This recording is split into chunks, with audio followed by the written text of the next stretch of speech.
Hello, everybody. It is Romania Black, and we are on episode 11 of Attack on Titan.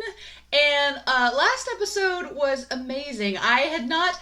It's weird. I was thinking about it, and I compare it to Banana Fish episode 10, which is funny because they were both episode 10 of their series. In episode 9, crazy things happen. And so I had gone into episode 10 of Banana Fish and episode 10 of Attack on Titan with the same kind of trepidation and nervousness and anxiety, being like, I don't want to watch it, it's going to be bad. And then I end up being pleasantly surprised because it gets crazy by the end of it, and things miraculously work out seemingly okay for both series. Now, if you've watched Banana Fish, you know that that's kind of not the case. And I'm getting the same vibes with this episode because even though our man Pixis came in like a champion to avert the crisis, I feel like it is far from being over because already Warman has somewhat started a mutiny against Pixis, it seems, or is rallying troops for something to try to kill Eren, like secretly, I don't know. But things are going on behind the scenes that are not good. But the important thing is that Eren, Armin, and Mikasa are safe, and that Pixis has this great idea of being like, all right, if you can turn into a Titan and you're really on humanity's side, we gonna use you and make sure that you prove your worth. And Eren seems all for it. So for the moment, things seem to be okay. But I got those same vibes with both those episodes going into this one. So I'm going to be very curious to see what happens. I'm watching this through Funimation, but I had looked it up on Crunchyroll by accident first because I forgot that I was switching over to Funimation. And Crunchyroll calls this episode Icon, and then Funimation calls this episode Idol, which I think Idol might seem more appropriate because I'm wondering if it's referring to like how people revere Pixis or think of him, or if there's somebody else that people idolize. I'm very, very curious how they're going to do this. But I woke up this morning and was like, you know what? It's time to watch episode 11. So let's do this, shall we? We are going to watch episode 11 of Attack on Titan, and we are going to start this bad boy here in 5, 4, 3, 2, 1, and let's go.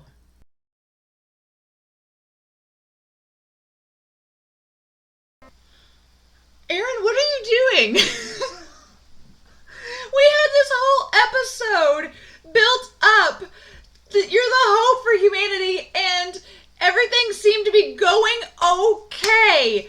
What are you doing? The only thing I can think of, there's a couple things I can think of, is that either one, something was about to attack Mikasa and he was trying to beat it to it, but it didn't look like anything, or two, when he first gets into the Titan body, it disorients him, but he's not paid attention to people before. He's been only after Titans, so things were going so well. I feel like that's the secondary theme of this show. Things were going so well, and then you just when you ease my anxiety, just when you give me like a pill of Pixis to ease my anxiety on the things happening in this show, you end it like that? How dare you? That's so frustrating. That's so frustrating. Ah! Okay, we need to go back through this episode because there's so much going on. And there is so much that has been brought up with this episode. Oh my gosh, this episode, aside from Eren causing a mild panic attack at the end, for anybody watching at the end of it, this episode has revealed a lot of information. And there is a lot of things surfacing in this world building that I hadn't even thought of. And now I'm like, oh, okay, I see what this is. Allow me to put on my tinfoil hat and adjust it to the side as we go on this journey, shall we? But yeah, okay, first of all, let me say, Pixis, grade A human being.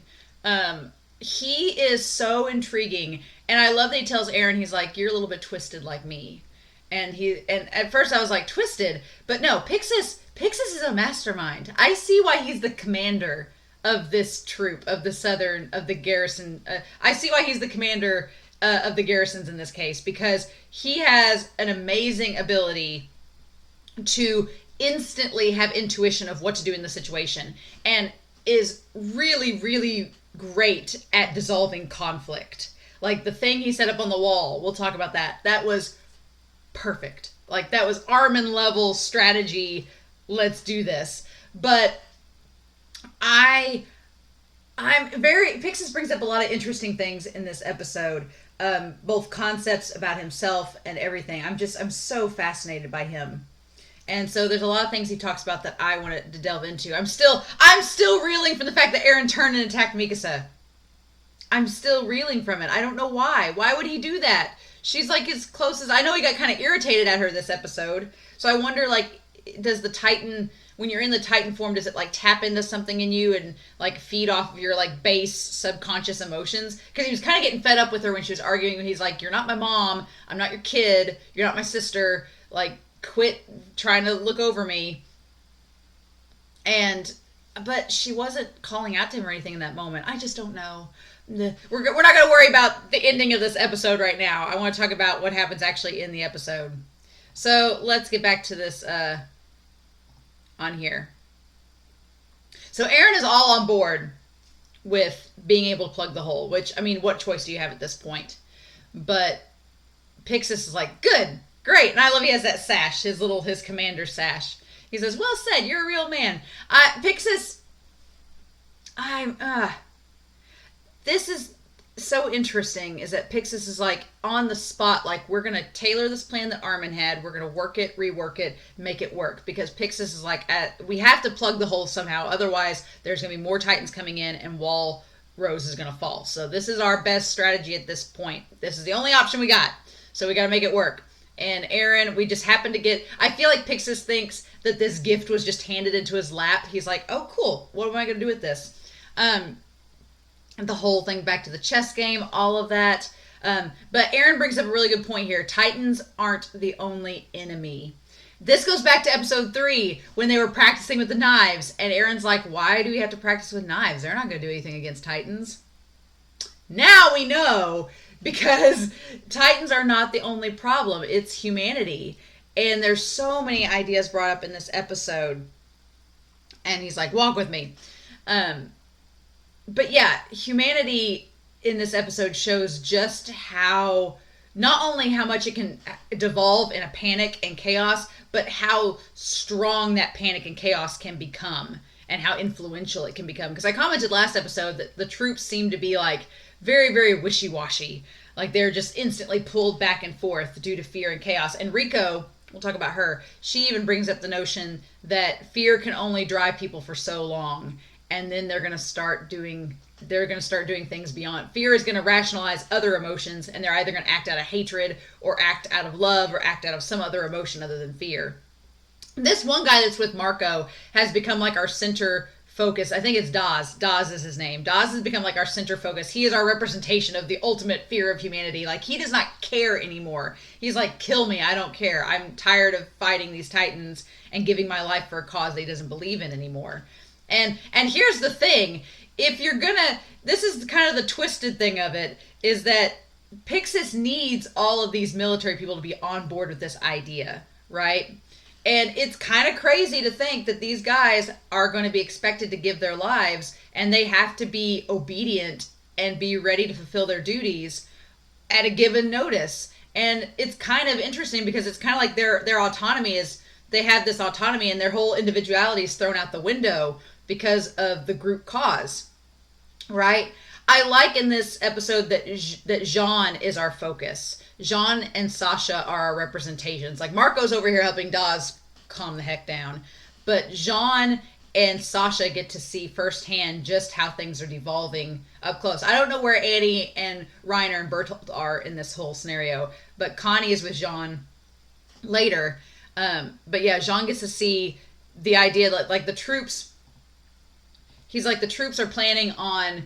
The one guy's planning on causing a big chaotic mess, and then him and those girls are going to try to escape during the mess. And he thinks other people are too. And you can just tell Jean is like, the wheels are turning in his head, and he's like, what do I do? He's like, do I speak up? And Jean, we've established, is kind of a coward. So he's not going to speak up. He's more of an observer. And so I think it's interesting that Jean gets to see humanity at its lowest point in this scene. And I think that Marco, him noting that Jean is a good leader, that's going to come up later because Jean's going to have witnessed all these people like at their lowest points, and that's going to help him figure out, okay, well, what do I need to do to rally people back? Kind of like what Pixis does. So I think that might be an interesting bit of foreshadowing if we ever get that with Jean. And then Sasha's kind of in the same boat as Dawes. She's letting fear control her and get the better of her. And for a second it seems like she wants to escape and she thinks about it. She has no dialogue in this episode, but Sasha, you can just see from the look on her face that she wants to desert, but she doesn't. She holds her ground, which I think says a lot about her character. But we get Pixis and Eren walking alone on the top of the wall, and Pixis going on about humanity and saying humankind consists of people of different races and creeds, which we've established that this used to be Earth as it was, because Mikasa is Asian. And they perpetually fought and killed each other, which is kind of like what's happening in the middle of Trost right now. People are thinking about killing each other because they just can't calm down, they can't agree, they can't rationalize or negotiate or communicate with one another. And so this is the part that gets interesting. That I was like, wait a minute, hold on. Supposedly someone back then said that if a powerful enemy that wasn't human ever appeared, humanity would likely cease its fighting and come together as one. Okay, so that's the whole impetus with the Titans, right? My tinfoil hat is on. I'm thinking government conspiracy here, but it gets complicated, right? So what if the whole reason the Titans exist to begin with is because it says they just appeared 100 years ago? They just appeared. We don't know why, we don't know the circumstances, that's not been revealed to us, but it's like the Titans just appeared, and then humanity kind of had to rally together. All different nations and creeds had to kind of come under one roof, which is in the kingdom, together with all the walls to fight the Titans. So the Titans are this giant, larger-than-life, non-human force that the humans are fighting to stay alive. And so it's like the government conspiracy, like, did the Titans get created in this experiment to be this force? And things just went awry and went bad? Like, I wonder if they created these Titans and then it just got out of hand. Like something happened and they couldn't stop it or something. I don't know what the process is. That's the problem. We're getting these little tiny bits of lore that are giving us theories and answering some questions, but posing other ones. So I don't know the logic or the idea behind it, but I wonder if the Titans were created to be that force to drive humanity together, to be like, hey, quit arguing for 5 seconds. Let's focus on the bigger problem. Because you see that happen in so many other stories, that there's bickering factions of people, but then they all come together to take care of the larger force. Like, I'm watching Bungo Stray Dogs at the same time, and we just had an episode where the Port Mafia and the agency, who are rivals and enemies, are going to team up supposedly together to fight this other force. So it's kind of like the enemy of my enemy is my friend sort of situation, right? So but then the thing is, it's gotten out of hand because these Titans just keep popping up, but the Titans can't reproduce, so what's up with that? And then the other question is, so humanity's been together for 100 years and seems to be okay. Why bring the Titans back now? Why destroy Wall Maria? Why do all this when things have been seemingly at peace for 100 years? What are we doing? Like another cleansing? Like, what are we doing? Like, is it like, I don't know. But his whole line about the bigger force, that just instantly, like, my brain went click. Like, it all just made sense that these Titans are here to serve as that rallying force for humanity. And he asks Eren's opinion on him, and Eren's like, I've never heard that story before. You have a twisted mind like me. He said it'd make me yawn. That kind of logic. When a powerful enemy has driven us into a corner, he says, I'd hardly say that we've come together. Yeah, that's the thing. They really haven't. There's still desertion and division. And Pixis is like, yeah, I totally agree with you. So That's so interesting, though. That's so interesting. I don't know. I'm so curious because I think Eren's right. He's like, well, if their goal was that to drive us into a corner and make us work together, it hasn't quite worked. And, huh. And I like Eren doesn't want Hannes to draw attention to him. I guess because he's trying to find out more information or whatever. But I love that Hannes saw him and he thinks that they're all okay. It's like, oh, good. Good, good, good, good, good. And then, okay, so I wonder if Pixis is judging Eren now because he gives him the drink. And then I love that we end on that shot that, and I'm assuming Eren thought that it was water. I love that shot. I love that shot of Eren spitting out the wine. And it almost looks like he had a blow to the face and he's spitting out blood is what it looks like when it freeze frames. It looks like he's been punched in the face by Pixis. And I love that Pixis is like, that wine was a 1647 Chateauneuf and you just spit it out. So I wonder if in that moment Pixis was like, maybe this kid is not the right person for the job because he makes the note later that Ian is a good leader because he can judge alcohol, whether it's good, bad, or both. And then Ian's like, that's your rationale, is whether I can distinguish alcohol or not, is whether I'm a good leader. So I wonder if he has a bad view of Eren after that. But yeah, that's just great. I'm like, Eren, the dude's not been sitting there drinking water this whole time. Absolutely not. Like, he's constantly buzzed throughout this entire experience. So I love this scene. I love the scene of Pixis talking to the troops and explaining the Trost recovery operation. I love it. And there's so many different levels going on in this scene of the episode. So the people down below are freaking the hell out. Like they're like done. They're like, we just got out of Trost. We just got into the wall. Why would we go back? What are you suggesting? Nope. We just, barely made it out with our lives, and now you want us to go back into that hellhole? Hell no. And so, the way Pixis handles this, first of all, I'm amazed that his voice carries. That's good. The acoustics in this wall are amazing. But the people are like, seal the wall. And Daz is just like about to pass out, it looks like. As far as, well, let me introduce this young little whippersnapper. And so, and Jean is like, oh, and then Connie and Krista and the other one are there. So we still haven't seen Annie and Reiner and Berthold. But Jean. So here's where things get really, really interesting, because I was like, how are they going to explain Eren to all these lay people who have no clue? Because Jean knows about Eren's Titan form. He knows about it. We know 3 others know about it, and then Armin and Mikasa, of course. So I'm like, how is Pixis going to explain what's going to happen? And what I love about this moment, and the animation is so subtle with it, but I love it, is that Eren's eyes flicker for just a moment. Like Eren is doing the soldier pose, and he's maintaining this composed look. But then Pixis says he is the successful result of our top secret Titan transformation experiments. And you see just for a second that Eren's eyes flicker. Like he just kind of blinks for a second.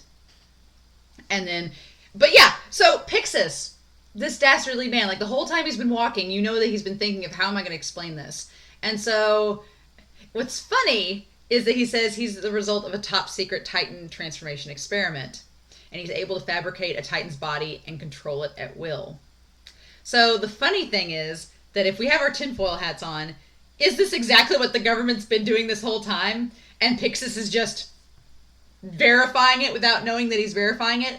Or does Pixis actually know what's going on? That's the other thing in the back of my mind, is does Pixis actually know something?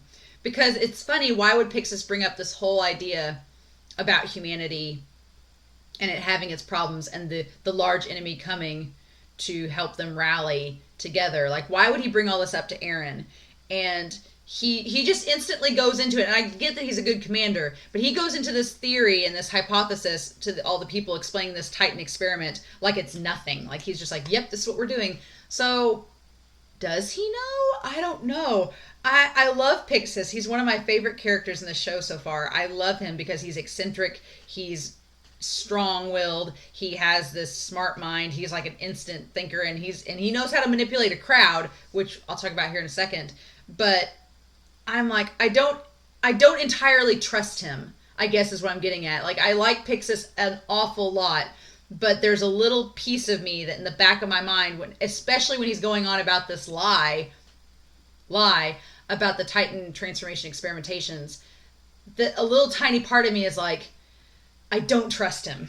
I don't. So I'm after this episode, I'm going to be kind of trepidatious with Pixis, because he clearly is a manipulator, and he has spent his whole life kind of manipulating, as we'll talk about here in a second. But Connie and them are like, excuse me?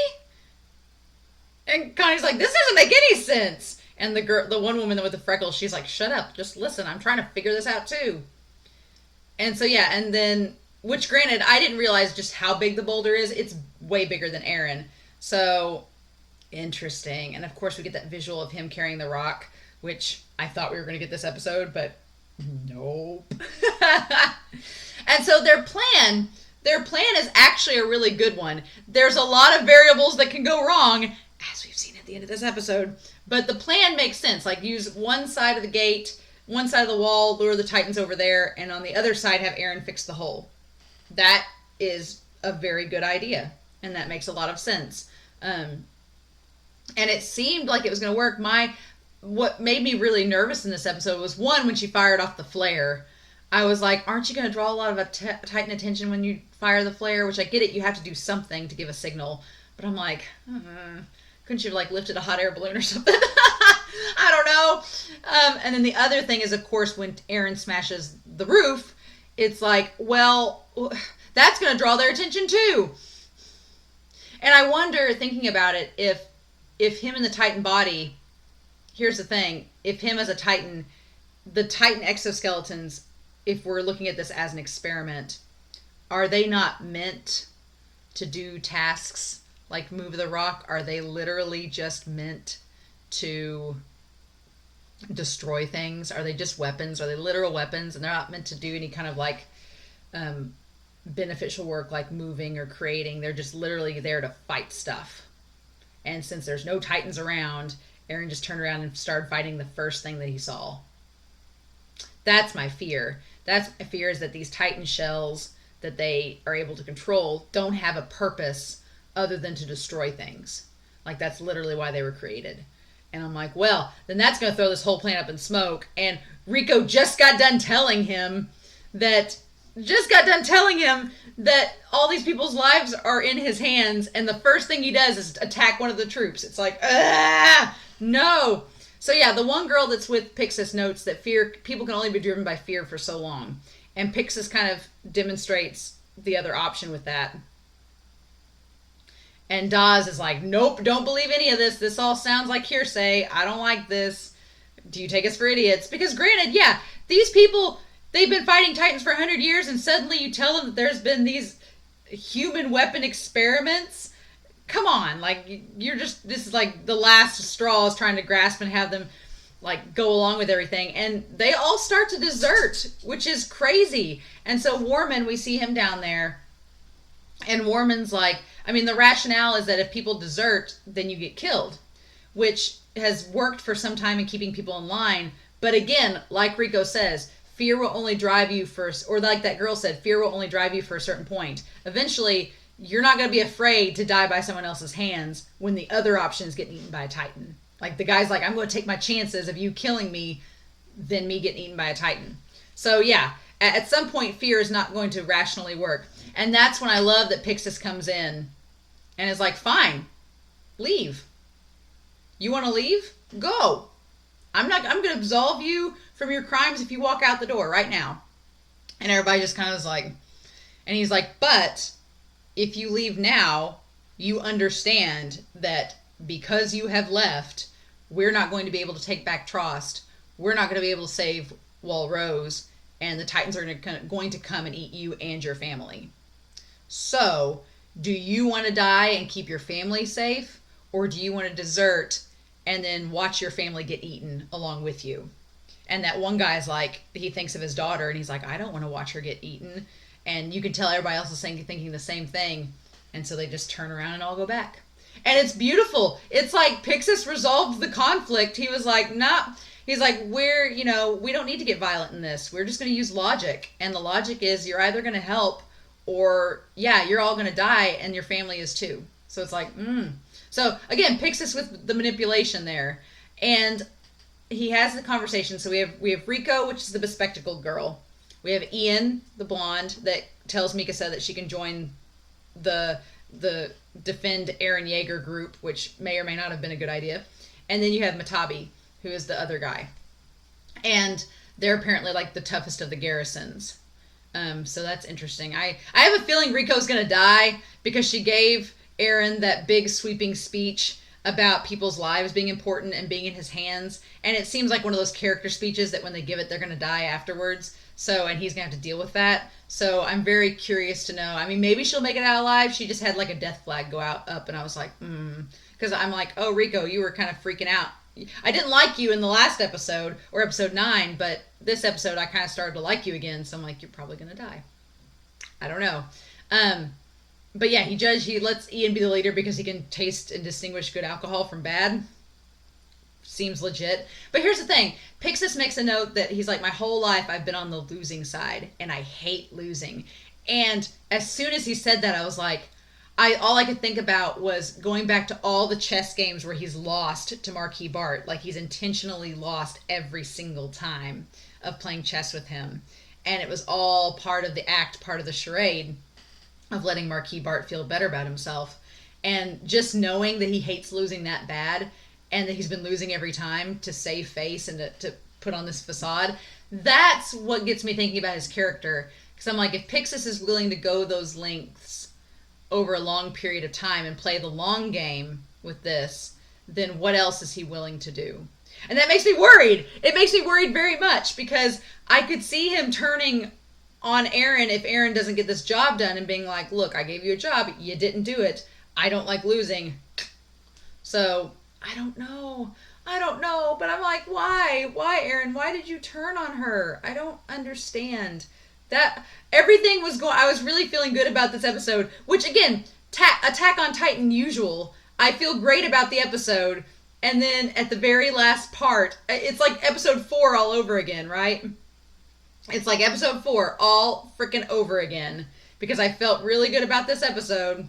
I felt like we were doing good. Everything was going fine. The Titans are up against the wall, like reaching for the people. And they're all like trying to lure him there, and that's all going good. I don't like that Marco and them and Dawes are like on the side of are on that rooftop where they could easily get attacked. What I'm afraid of is that there's gonna be like an aberrant there that's gonna like jump like a freaking spider and attack them. That's what I'm afraid of, and that's gonna cause the chaos and panic to worsen.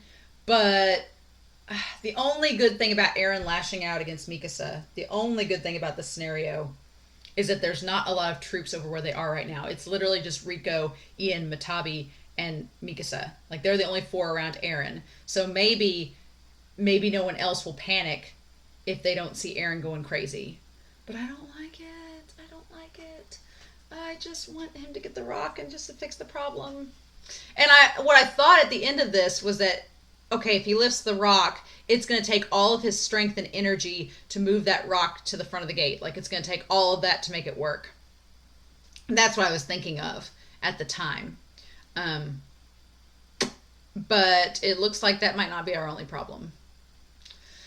I also want to note, rewatching this episode, that Rico has very good running form. If this were Run with the Wind, she'd be winning that 10K. She'd be winning that Hakeone.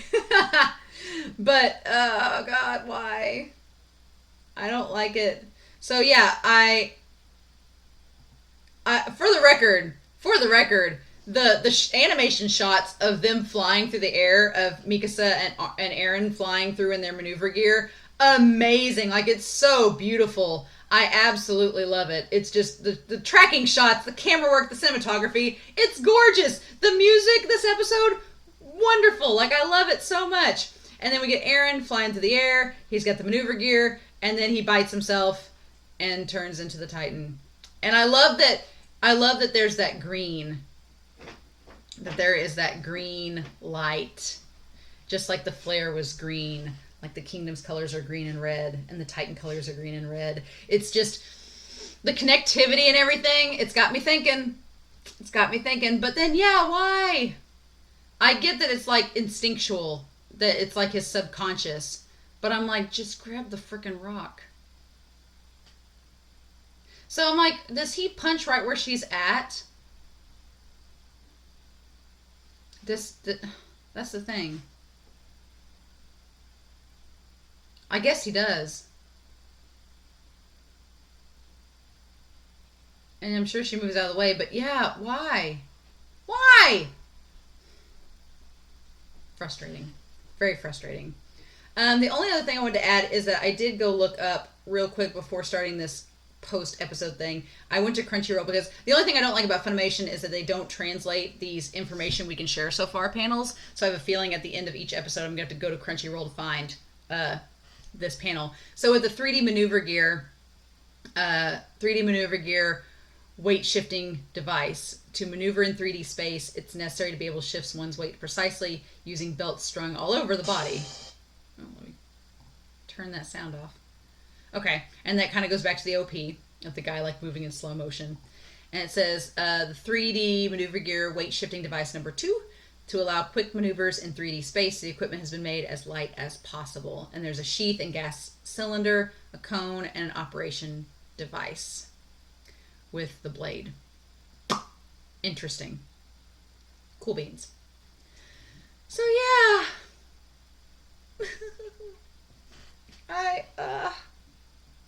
Last episode was so great. I was stressed and then I wasn't. And this episode, the whole episode, I was like, we get lore, we're getting theory crafting ideas, we're getting more conspiracy theories, everything's going great. And then why? But why? I haven't asked that question in a while, but why? So yeah, I guess we'll do episode 12 next time in a couple days here. I'm curious to know your thoughts down below. You all have been amazing with not spoiling me. Thank you. But I'm curious to know what you all thought at the end of this episode. Like, what the heck? Like, I'm curious to know your thoughts about the ending of this episode because I was floored. Clearly, as you all saw. But yeah, in the meantime, I hope you all have a wonderful week. Please stay safe. Take care. And yes, next week we will be back with episode 12 of Attack on Titan. Bye.